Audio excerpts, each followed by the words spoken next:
I have been a hairstylist for over 14 years now. I've been braiding since the age of 8. I have worked with KSI, Jorja Smith, Joy Crooks, Thames. Representation on Afro-hair is important. Once you have representation, you have understanding. Once you have understanding, there's less ignorance.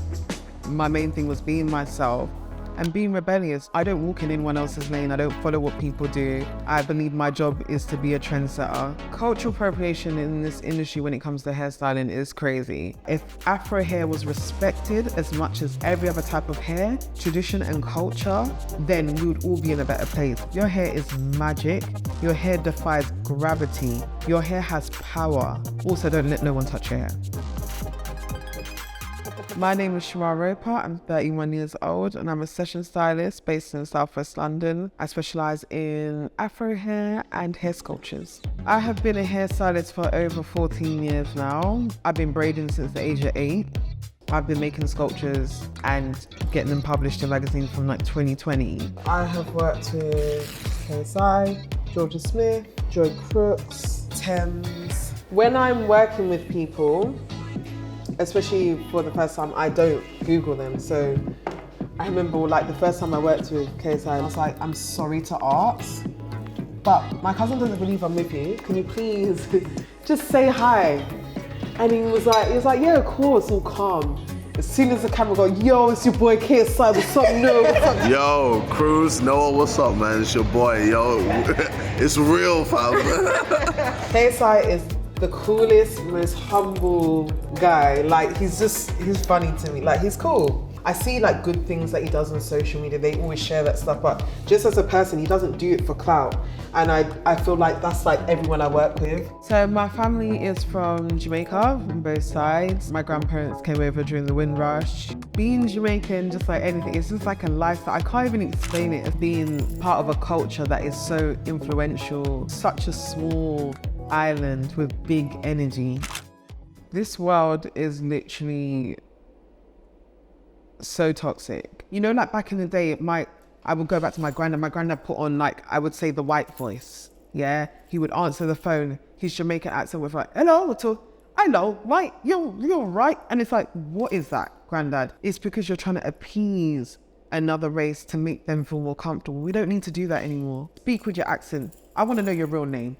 There is a lot of like people all over the world that are not black or have Afro hair that are making a lot of money off our traditional hairstyles and techniques. When it comes to some hairstyles, there's spiritual value behind it that is not just a look. And I feel like a lot of people struggle with the fact that times have changed. So curly hairs and now Afro hairs and now braids are in now. So because these things are all in and they're part of a trend, people get lost in that. But there's people like us that will remember a time when you'd be laughed at, you'd be teased. And I just feel like if Afro hair was respected as much as every other type of hair, tradition and culture, then we would all be in a better place. Everyone needs to feel loved, everyone needs to feel touched.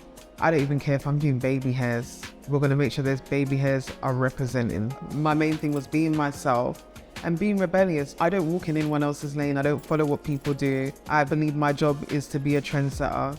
So I have a 3-year-old daughter called Shira. Big personality. That girl, I'm trying to get the confidence she has as a 3-year-old at 31. She's in nursery now. She's gonna be starting school this year. It's crazy. No, she said she's gonna pick up Shira. I just wanted to check to see. Balance. Balance does not exist in my life. Shira, every minute you find time to play, innit?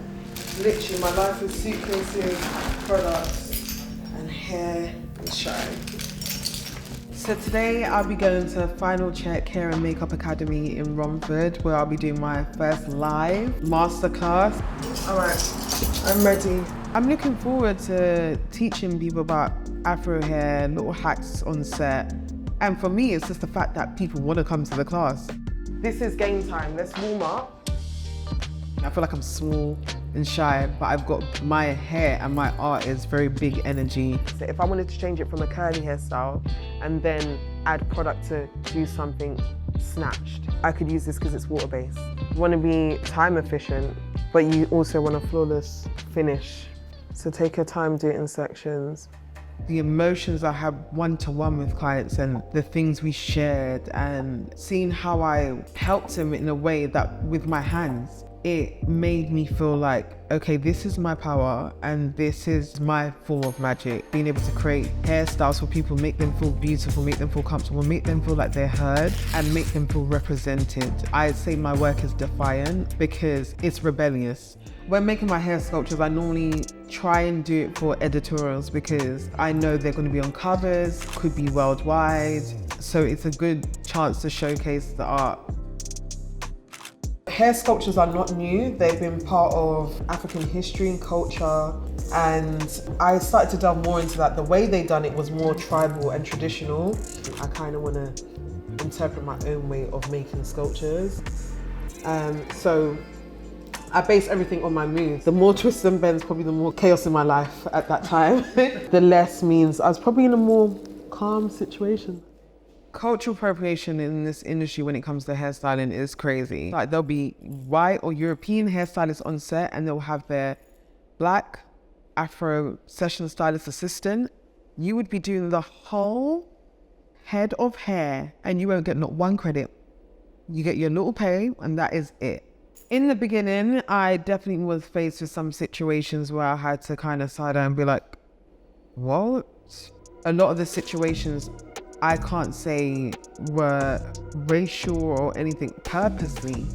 I'm saying it's more due to ignorance. So I remember I was on set one time and someone just started twerking near me when a particular song came on. And I had to look at them and be like, who said I twerk? So I feel like it's more through ignorance, and I feel like our generation is so good at togetherness. It's not about race, it's about people and energy. Everyone smiled. Representation on Afro hair is important. Once you have representation, you have understanding. Once you have understanding, there's less ignorance. My only anxiety is thinking about what life is going to be like for my daughter when she's older, and also when I'm not here.